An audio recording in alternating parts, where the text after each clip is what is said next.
Hi, Mona. Hey there. Turn on video. We'll get the recording going right now. So first of all, I'm so glad everybody's on the phone on the call today. My name is Mona Raglow. I'm the Director of Member Experience at Central Exchange and also in charge of programming. So Amy Leslie, who we have on the call today, did a phenomenal job last Friday. The program was sold out and she was so gracious to agree to come back and do a repeat performance. We know we have at least one person that is back from last week, and hopefully many of you are too. So today she's going to be talking about dealing with remote employees, which many of us are either on the giving or receiving end of that. So with that in mind, I'm going to turn it right over to Amy. Welcome and thanks for being here. Sure, thanks for having me. I feel so special. I get to do an encore. So we'll get started. So for those of you who might be new to Zoom, I'll just do a little bit of logistics and how to use the tool. So you can turn your video camera on if you'd like. It should be in the lower left-hand corner. There should be a picture of a video cam. You can turn it on or off. If you would like to chat, every now and then I'll pause. If anybody would like to ask a question or comments, you can just unmute yourself and chat with us. And then occasionally I might ask you to raise your hand or clap your hands using the Zoom tools. If you click on participants, you can see the toolbar that I'm showing here. It allows you to either raise your hand or you can do a thumbs up, thumbs down, or clap your hands. So I might also ask some questions and you can type your answers in the chat box or unmute yourself. So we'll go ahead and get started. So first of all, I just want to say that we all experienced a tremendous sharp change in the way that we do business, and it happened on the dime. And just the other day, I read an article and someone said the title of the article was "Someone Just Kicked Your Anthill." So I want you to imagine that for a second.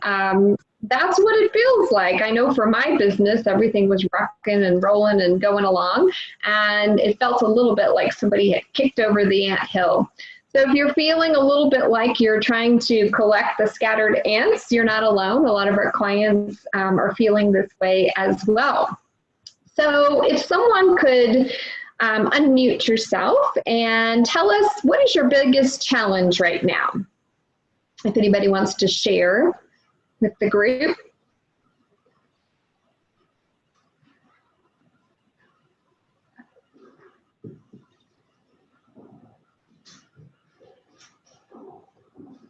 Amy, it's Amy Query. I think for me, the hardest thing is just not being able to see body language. I think we're trying to get better about using video. I'm not using it today, but I am trying to get better about that and encouraging my team to do that as well. But I think that's the hardest thing, and not being there to just see things. You're having to trust, put more trust in people and what they're telling you, because you can't see it for yourself. Yeah, even with video cams, it's kind of hard to have that. I know when we're around our people all day long, we pick up on when things are wrong or when something's going on. So even in our limited exposure with the video cameras on, it's definitely a challenge to lead remotely and at the same time be leading through a crisis. Perfect. Thank you for sharing. So these are definitely some of the things that we're hearing from our clients right now is what you mentioned, leading from afar, not having that constant pulse on our people that we usually see on a day-to-day basis. The other things we are hearing are managing resources. Some of you are experiencing a reduction in workforce, and so now you have to figure out how to get work done with a different set of resources or a reduced set of resources. And then several of our clients have mentioned just reducing frustration. Distraction is a big challenge right now with our people because we're all having to be workers, homeschoolers, for those of you who are parents. I'm the worst homeschooler out there, but now we're in charge of that. And just, managing to figure all this out. The other thing is human anxiety and exhaustion. We're hearing that a lot of our clients are having a hard time just making sure they're keeping a pulse on that piece. Okay, great. So let's talk a little bit about tips for keeping people engaged, not just remote engagement, but we're managing and leading through a crisis right now, and we're really trying to keep our people inspired and engaged. So first and foremost, I want you to check in on your people. Are they okay? So raise your hand if you have asked your people, are you okay? How are you feeling emotionally? Okay, good. Lots of you. Great, thank you. So most of us have checked in with our people and asked them, are you okay? I think this is something that we need to do pretty regularly. So my first tip for you is to please check on their emotional state and continue to do so. Make it a cadence and a habit to continuously check in on how are you feeling. So with my people on our one-on-ones at the beginning of every one-on-one, we do a spot check. How are we feeling? We use this scale. You're welcome to use it. I'll share this deck at the end. So we kind of use this scale to kind of pulse how we're feeling in the moment. 1 being struggling, 2 concerned but optimistic, 3 neutral, 4 pretty good, and 5 I'm totally fine. Things are normal today. And people are going to kind of waver between these. So I highly recommend that you ask your people one-on-one. If they're a little bit shy, or maybe as a company you want to pulse your people, you can send this out in whatever pulsing tool you use, whether that's through SurveyMonkey or Tiny Pulse or Qualtrics, whatever tools you're using to kind of spot check and keep a pulse on how people are experiencing and feeling right now would be a good idea.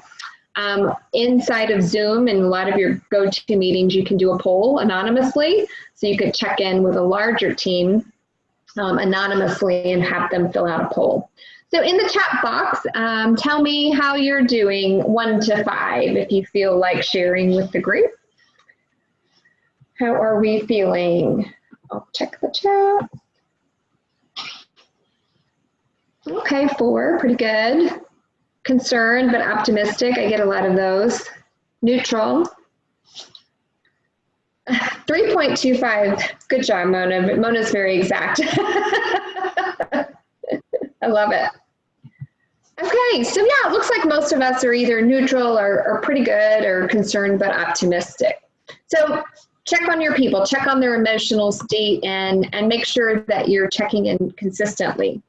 I read an article from Harvard Business Review the other day from a psychologist, and she said that the discomfort we're feeling is actually grief.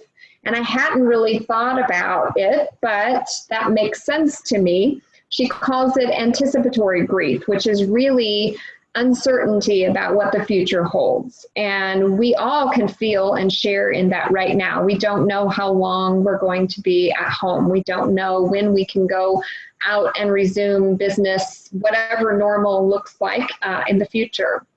But I think that this makes sense. And I think we should be aware that we're going through the grief cycle, if you will, and so are our people.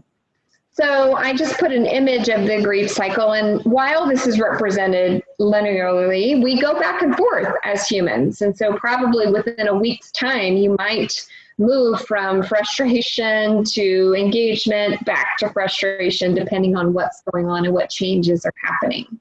So you might pulse your people and ask them, what phase are you in right now?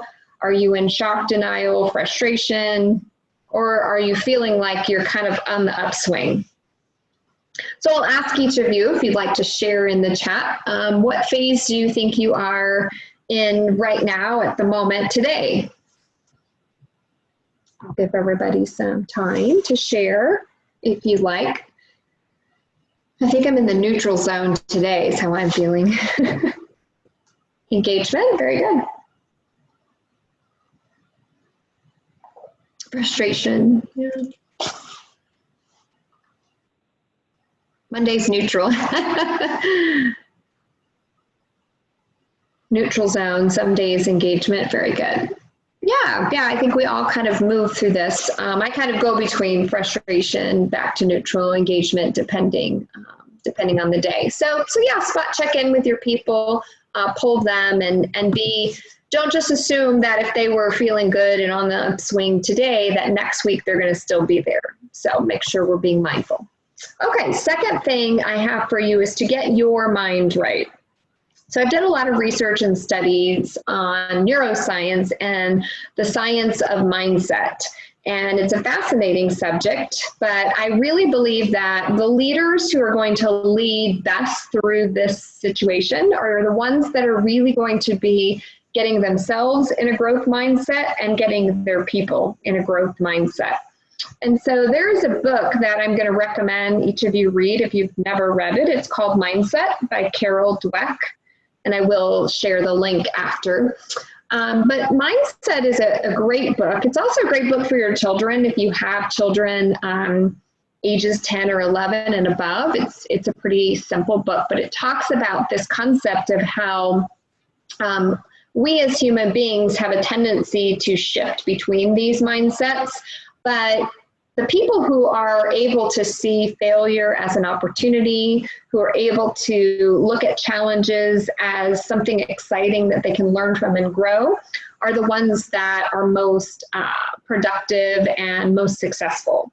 And it is really easy when external factors get laid upon us to move into a fixed mindset. Oh, I can't, it doesn't matter what I do anyway. And with this particular pandemic, many of us were rocking and rolling and someone just kicked our anthill. So it's very easy to maybe fall into that frustrated fixed mindset. So I like to use the example of kids playing Little League, softball, or baseball. If you've ever watched kids play sports, they can get into a fixed mindset really easily if the umpire or the ref calls a bad call. So you can watch these little, our son used to be a pitcher in Little League, and so he would get into his strike zone, and all of a sudden the ump would call 2 balls a strike. And you would just see his whole face, his whole demeanor change, and then he would lose his strike completely. And that happens to us even as adults. We can totally lose our mindset, and then we become pretty much useless in the moment. We're not productive, we're not successful at what we're trying to accomplish. So, use this image of your people, remind them that now's when we really have to be intentional about getting ourselves into that growth mindset. A friend of mine who's also spoken at Central Exchange, John McGraw, with Vision Pursue, does a lot of work because as an athlete, he played for the Chiefs. He worked on being very mindful and intentional at getting your mind into a growth mindset.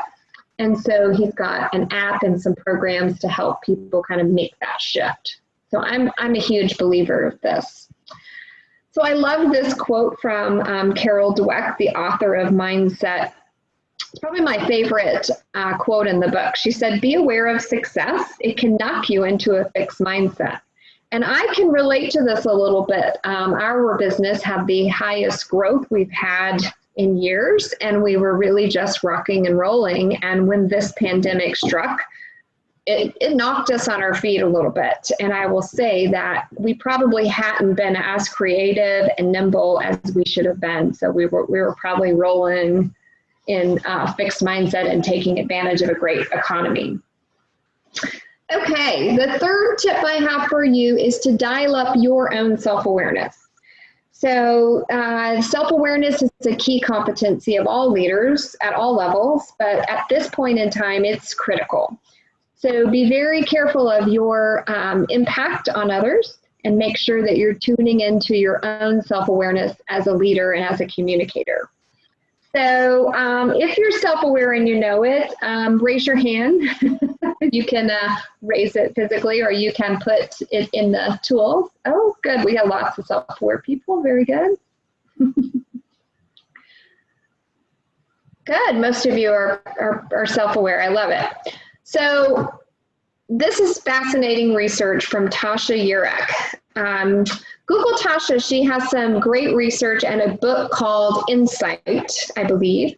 And I love her research. So she studied self-awareness, which is one of my favorite topics, for 5 years. And she followed these people, 5,000 participants, and she got all up in their business for about 5 years.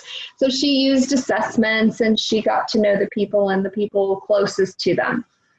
So in the chat box, who can guess what percentage of people thought they were self-aware at the beginning of this study? So type your guesses in the chat box. What percentage of people said, I am self-aware and I know it? Okay, high, 90%, 80, 75. Very good. Yep, some high guesses, you're right. So 95% of people said, I think I am self-aware. So the way that Tasha describes self-awareness, it's kind of a multifaceted approach. So it's not just I'm aware of my own values and behaviors. She also wants people to be aware of alignment of those with how they're perceived and how others perceive them. So she did this research. Now I want you to guess in the chat box, what percentage of people do you think truly were at the end of this study? 20, 50, 35, 20, 25, 15, 45. Okay, these are good guesses. So this blew me away and surprised me. So at the end of her study, only 15% of people were truly self-aware. That's a big gap. It's kind of like many of us think we're great drivers, but then if you ask our spouses or people who ride in the car with us, they might disagree. I think that most of us think we are self-aware. Unfortunately, as it turns out, we might not be as self-aware as we think. So I always like to say to leaders when we work with them, the reason for this gap, I think, is because we tend to think about ourselves in terms of our intentions. We don't always make those intentions known to other people. And we tend to judge other people based on their actions and their behaviors. And we make assumptions about their intentions. So I really want you to spend this time dialing up your self-awareness, checking with your people. If you've never done a 360, now might be a good time to do a makeshift 360, a quickie. If you have 360 data from the past where people have given you feedback about your leadership styles, then dust that off, read it, take it to heart, the things that are what I call recurring things. Here's something that you can do with your people. If you have high level of trust with your people and psychological safety with your team, you can just on a one-on-one say, hey, let's talk about, for each of us, one thing that I should start doing, one thing I should stop doing as your leader, and one thing you would like me to continue doing. And then also do the same with that person. So this is a really easy way to just give each other some meaningful, actionable feedback about, hey, what are we doing that's working in our relationship and what could be something we could change? I'm going to send out a link to this. This is a nice checklist issued by our partner, the Predictive Index. It's just a reminder of some of the components of self-awareness that we need to be aware of. I recently refilled this out and keep it visible where I can highlight a few things that I'm working on right now that I know I need to work on. So I'll send this out and you can just kind of spot check. How do I think I'm doing in terms of being self-aware and working with others and the impact I'm creating? And if you are a member of Central Exchange, you have the advantage of being able to take the Predictive Index behavioral assessment, which is my favorite personality assessment because it really taps into your leadership style and gives you some insight into your behavioral tendencies. What's great about that and what might be some things you need to work on. I call it leadership superpowers and leadership kryptonite. So if you have not taken your PI as a benefit of your membership, you can reach out to Mona and she'll be happy to give you a link to get this insight in the reports. If you have and you need a copy of your report, we can make sure we get it to you. So dust these off or whatever personality assessment you love and use and pay attention to that at this time.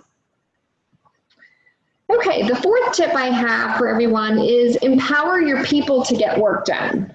So I talked to one of the presidents of a company of ours recently, and he said, I'm having a really hard time trusting that the work is getting done. We get that.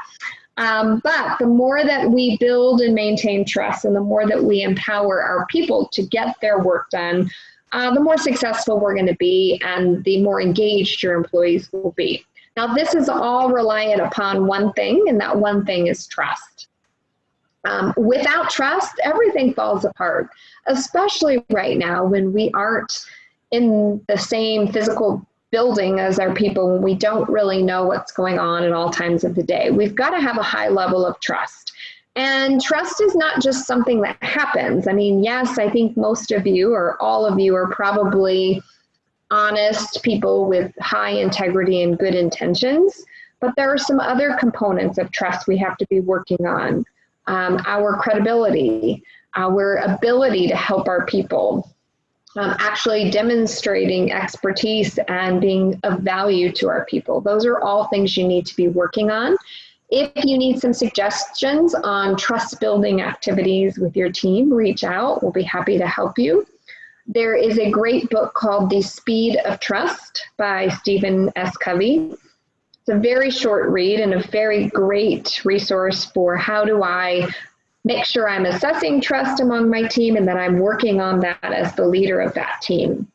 I love this quote from the book because it's true. Trust is what transforms a group of people into an actual team.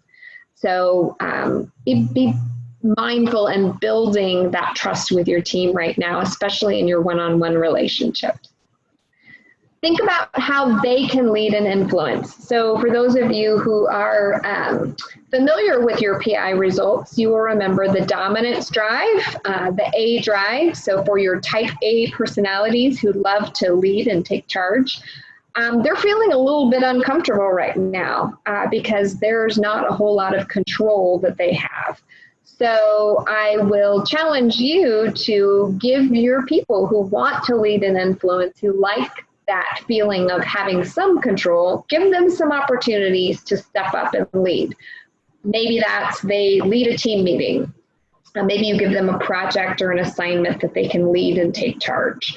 But make sure that you're giving those people that want to step up and rise to the occasion the opportunity to have some voice over what's happening. And when they can't, make sure you're explaining the why. Because sometimes we have to make decisions in a crisis that we can't get everybody's input. I think most people are comfortable if they understand exactly why those decisions were made. We need to be flexible, and we've never had to be this flexible, but we really do. Flexible of schedules, flexible of how work gets done. I have clients that have never allowed people to work from home in certain jobs because of security, that have had to figure that out in the last few weeks and quickly. And so what is that going to do to the future of our businesses and how we move forward? So be very flexible right now. And remember that some of us are working with children who are driving us crazy at the moment. We love them, but I love some of the funny memes and videos that are coming out. Yes, this is a serious situation, but we can also have a little bit of sense of humor and humanity and understanding that our people their lives are turned upside down. So it's going to affect productivity, and it's going to affect how flexible we need to be. Our job as leaders, help manage that distraction, frustration, and anxiety, because the more we help provide solutions and tools and opportunities to mitigate those things, then the better off our people are going to be. And obviously tools play an important role in that. So when you're empowering your people to be productive, Zoom and GoToMeeting and project management tools like Trello, communication tools like Slack, these are going to be powerful ways that we can maintain communication and collaboration. Any questions so far? I'll pause if anybody wants to unmute and ask a question, or you can type it in the chat box.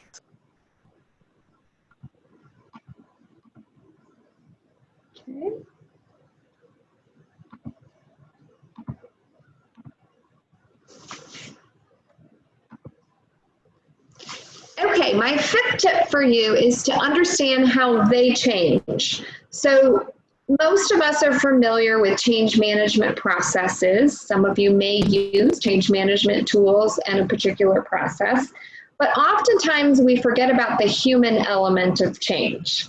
So human beings go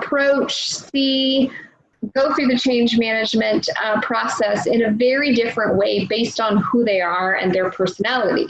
So I think people fall into one of these 4 quadrants. You might hover between 2, but for the most part, people, when they are first presented with a change, they react in one of these ways. You always have the people that love change. So I'm one of these people. I chase every shiny object and squirrel. I love change. It actually energizes me.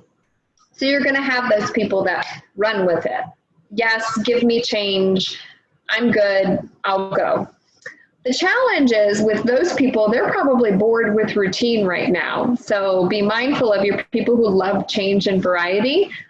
They might be stuck at home on webinars all day, and that's a new world for them. I know it's been a challenge for me. I move around the house all day long. My family's annoyed because they have to move wherever I'm not. But I need that change of scenery, even if it's from downstairs to upstairs. Then you have the people that in the face of change, they ask the question, what's the win? So what's the outcome? What's the result? So in the face of change, they're going to want to know those things. How do we win by doing this change? What are the tangible results that we achieve? Then you're going to have the people that are, whoa, Nelly, when it comes to change. So it's not that they don't like change. It's just that in the face of change, they're going to ask why and how, and they're going to need to understand the process. And a little bit of time to adjust to that change and move forward with the new way. And then you have the people that are all about people. So unlike what's the outcome, tangible result, these are people that are concerned about, well, how do people feel about this change and how are they going to react to the change? And do they still like me? Or do they still like us because of this change? So you might have your team plot out where they are. You can probably guess where many of them are. And just be mindful when you're presenting change that you're really phrasing it in how they win and what they see as the most important part of that change. Okay, number 6, help them focus. So I don't know about you all, but I felt like the ant moving around crazy, like, okay, what do I focus on first? What do I do first? Right now, it is very difficult, even now when we've had a little bit of time for the dust to settle, we're still having a hard time focusing and prioritizing what we should be working on. So our job as leaders is to help our people focus.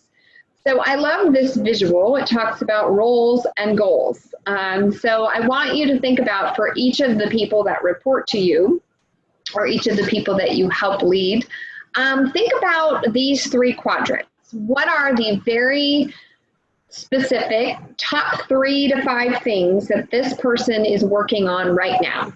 Okay, simplify. What are we working on? What are the top 3? What are the top 5 priorities? And be very specific about expectations, what their roles are, and what the goals are.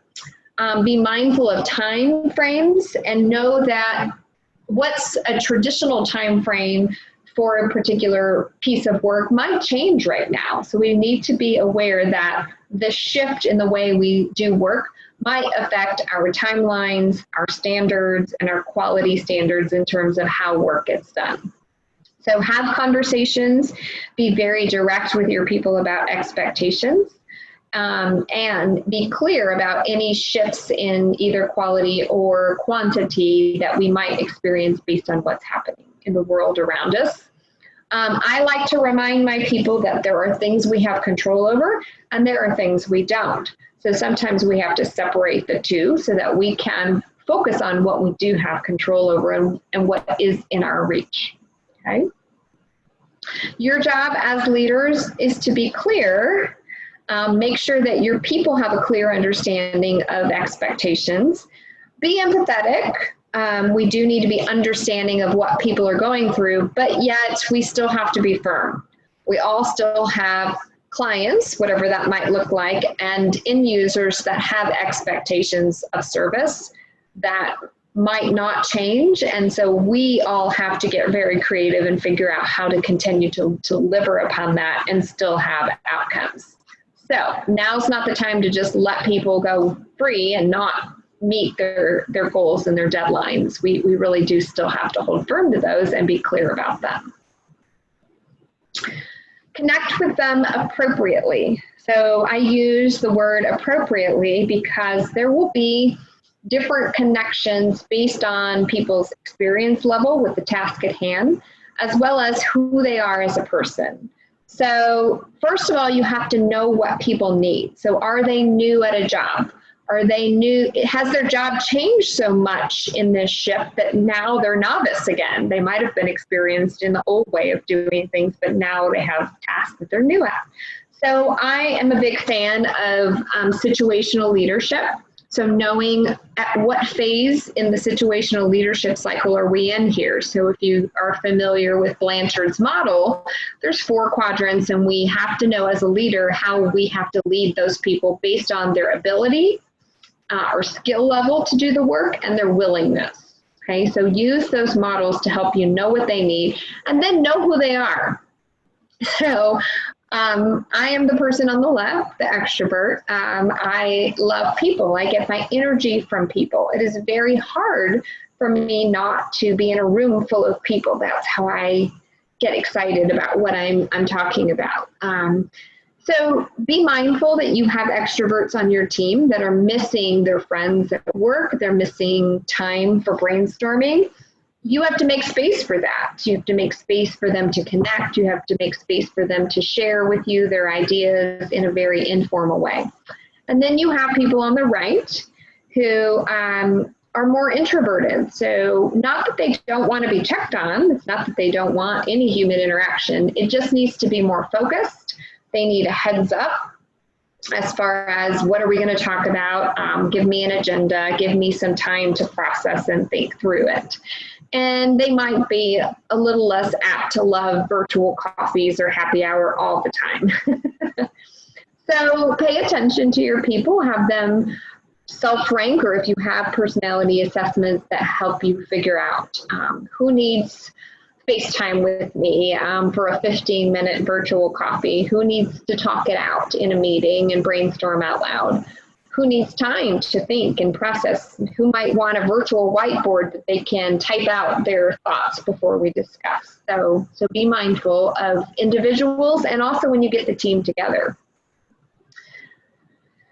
Make sure that you are building rituals of communication that are appropriate. So I mean one-on-ones. So if you don't have regularly scheduled one-on-ones with your people, and I mean your direct reports, you should. And these don't have to be long meetings. They can be 15 minutes. I have a one-on-one with each of my people once a week for about 15 minutes.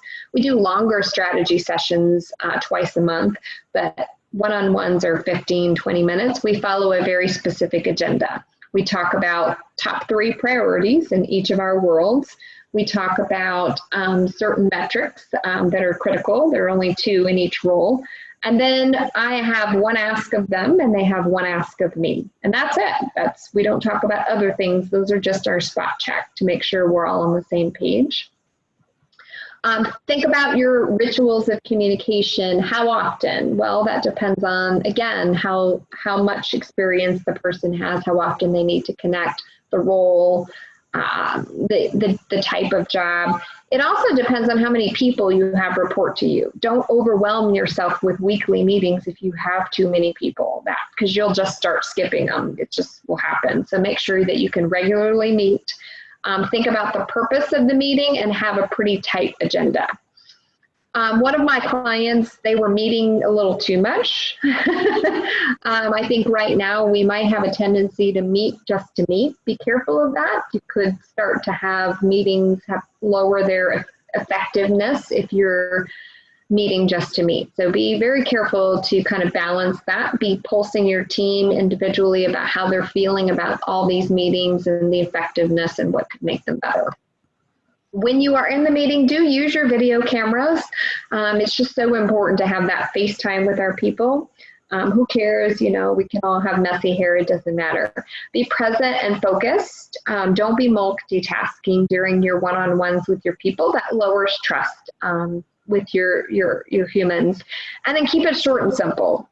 Try to keep it focused and send out agendas in advance. My number 8 tip is give them feedback. So now's not the time to forget about feedback. We have to create a culture of giving and receiving feedback on our teams. If you've never read the book Fierce Conversations or Crucial Conversations, sounds like Central Exchange had a webinar having difficult conversations, which kind of might fall into this as well. But Fierce Conversations is a book that gives you a script in 5 minutes or less on how to give someone feedback about a behavior that you would like them to change in order to elevate their performance. So I don't call it performance evaluation, we call it performance elevation.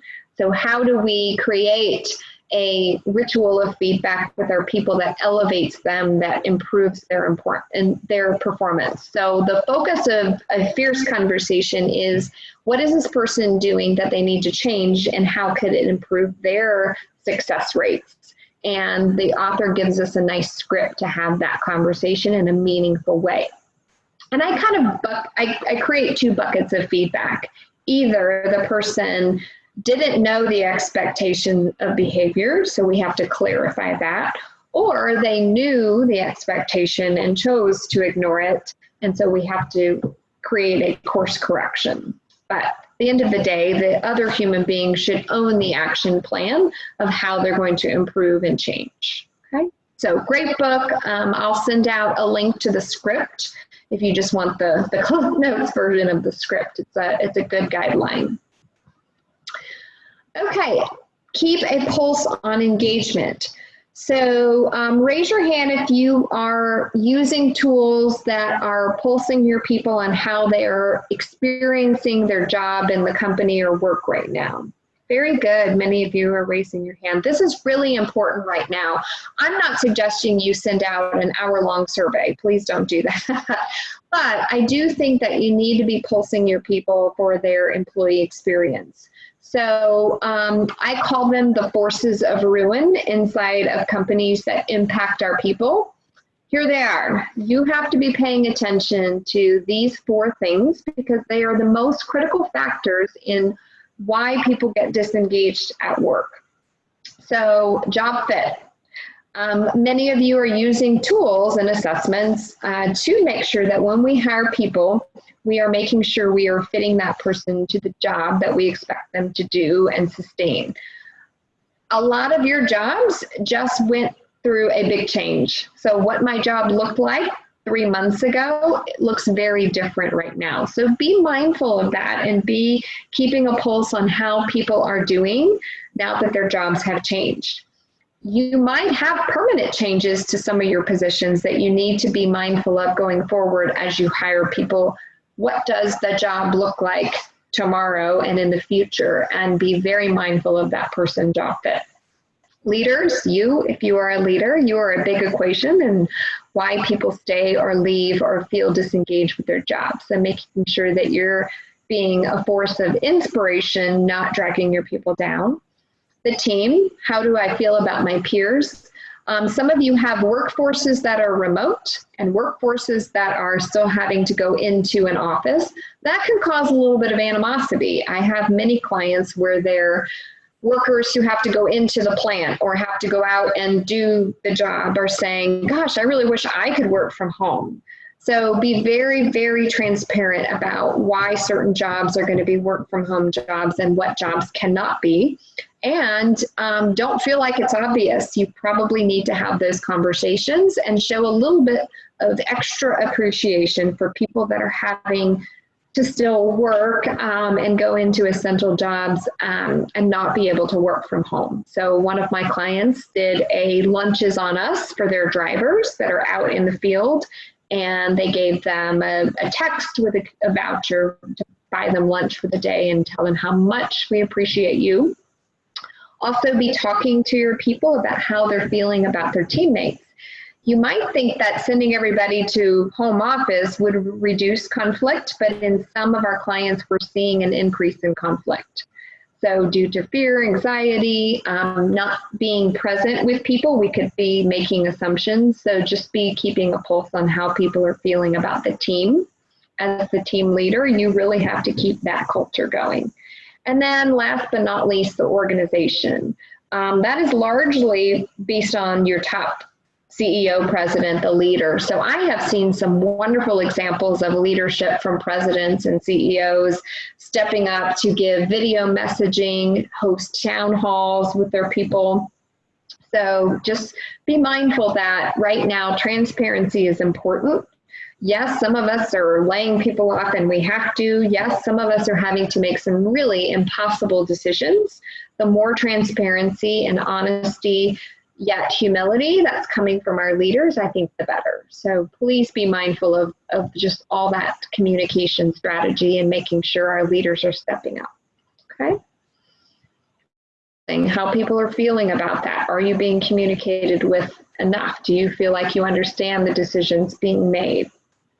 The more transparent, the better. And then last but not least, from probably one of my favorite people who know a thing or two about leadership, Patrick Lencioni, he posted an article recently that I just loved, and his number one tip to leaders right now is, he said, be exceedingly human. And I love that. And I don't just mean with your people, but you. You're going through a lot too. Be forgiving and have some grace, and just be exceedingly human with yourself and with your people right now. And remember that team is not a place. It's not a place we go to physically. It's really in our hearts and in our minds. And as leaders, we carry that torch of the team. And so we have to be very mindful of what's going on and how to keep our people focused, productive, and happy.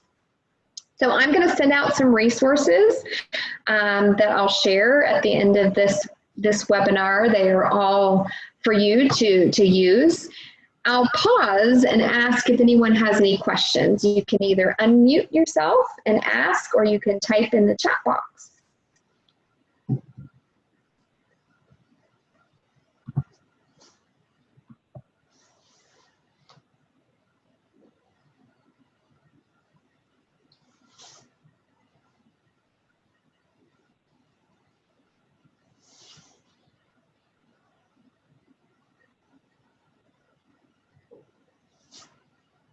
Any questions? Or if you have anything you'd like to share about what you're doing at this time to help your people, we love that too.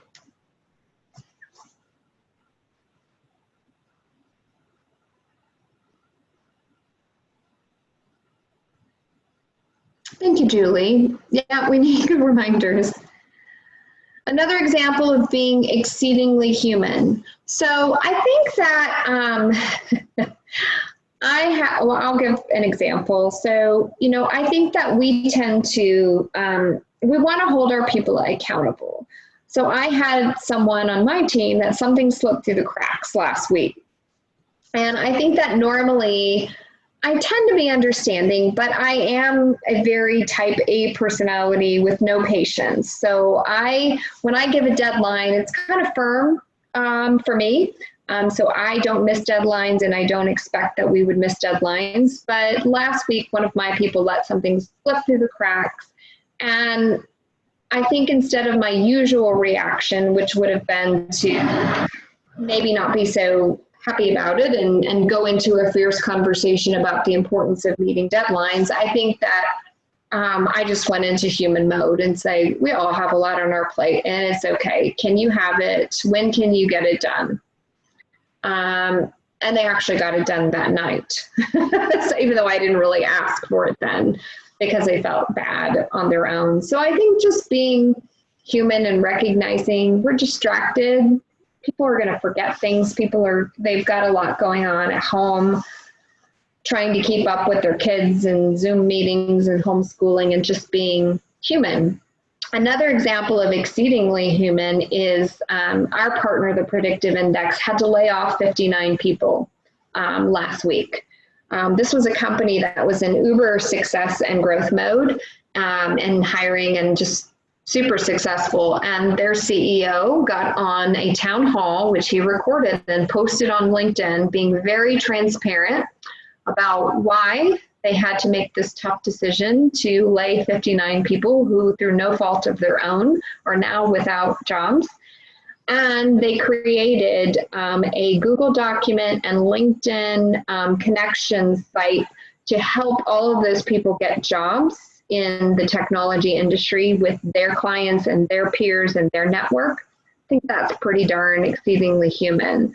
Obviously, selfishly, they'd like to hire those people back in a few months, but at the same time, they want to make sure that those people are taken care of first. And so I think that's incredibly unselfish, and I think it's incredibly human. And the message was heartfelt and kind of sad. The CEO was kind of choked up a little bit about having to make this decision, and he didn't hide that emotion at all. Anyone else have some good examples of just being exceedingly human right now?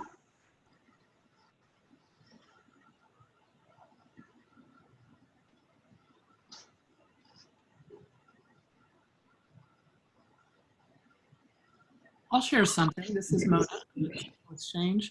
And one of the things that I'm working on getting better at is being exceedingly human with myself.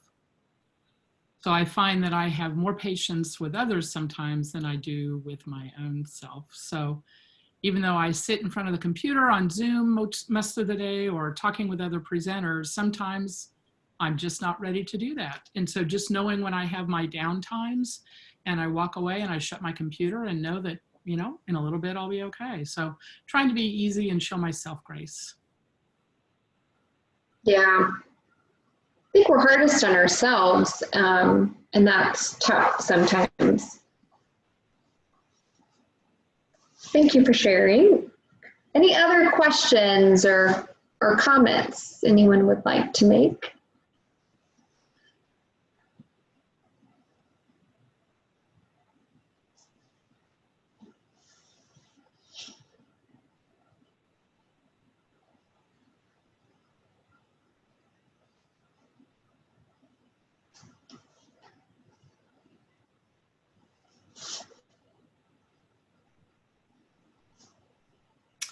I think we have a shy group today, Amy. Okay, it's Monday. Mandy said that she sends out daily health tips to her team about eating healthy, exercise, mindfulness, taking breaks, and playing and breathing. I love it, Mandy. That's so important right now. Can I get on your list? I love it. Yeah, I have been really good, I have to say, about working out now that I have time and taking a break. My dog is loving this time. He gets so many walks, especially when the weather's nice. It's a little chilly now, but we got sunshine today. I think that's really important. And a lot of the exercise programs are free right now. So Peloton is free. And it's not just the bike. They actually have yoga, cardio, and body weight exercises that you can do for free for 30 days, which is really nice. A lot of companies are bringing in like virtual yoga classes. Many of the gyms, you don't have to be a member, but they're doing Facebook streaming of exercise. You know, most of these are like 20, 30 minutes. So good ideas. Thanks, Mandy, for reminding us to take care of ourselves. Okay.